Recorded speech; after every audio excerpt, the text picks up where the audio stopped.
Дӯстистони вилояти Хатлон капитани милиса Алишер Давлатовро ки норинҷакандӯзӣ пайдо кардааш боис ба марги муфаттиш Муҳиддин Зоидзода дар шаҳри Бохтар шуд ба хунукназарӣ айбдор кард. Қаблан дӯстистони шаҳри Бохтар дар паяк санҷиш гуфта буд муфаттиш Муҳиддин Зоидзода аз беэҳтиётӣ ҳангоми санҷиши гулӯлаандози муха ба ҳалокат расид.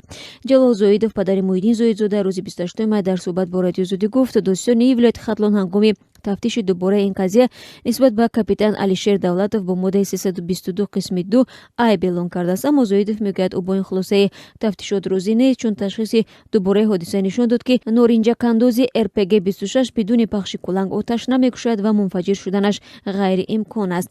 Ӯ гуфт экспертизаи дубора инро собит кард. Бо вуҷуди ин тафтишот нисбат ба як нафар бо моддаи хунукназарӣ айб эълон намуд.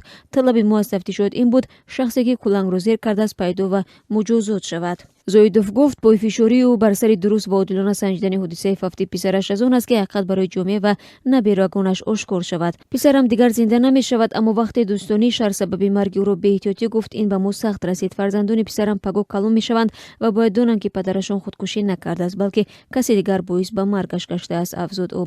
Муҳиддин Зоидзода муфаттиши идораи умури дохилии шаҳри Бохтар шоми 1 декабри соли 2017 бар асари Таркиш дар ҷойи кораш ба ҳалокат расид. Баъдан мақомот гуфтанд, ки гӯё Зоидзода ҳангоми санҷиши норинҷакандӯзи РПГ-26 аз беэҳтиётӣ ҷон бохт. Аммо раёсати парвандаҳои махсусан муҳими дӯстистони вилояти Хатлон пас аз санҷиши дубора Алишер Давлатов нозири минтақавии шаҳри Бохтарро ба хунукназарӣ айбдор кард. Дар фикри айбдорӣ нисбат ба Давлатов гуфта мешавад, ӯ аз наздикии гӯристони насрониҳо норинҷакандози РПГ-26-ро пайдо карда бархилофи дастурамал бепарвоёна муносибат кардаву яроқи зикршударо ба утоқи кории сардорӣ ход бурдааст. Тибқи банди 2 моддаи 322 кодекси ҷиноӣ ба капитан Алишер Давлатов аз 12,5 то 45,600 сомони ҷарима ва ё то 5 соли зиндон таҳдид мекунад. Дар пайин виҷори сило дар дохили бинои шӯъбаи корҳои дохилии шаҳри Бохтар як нафари дигар низ маҷрӯҳ шуд.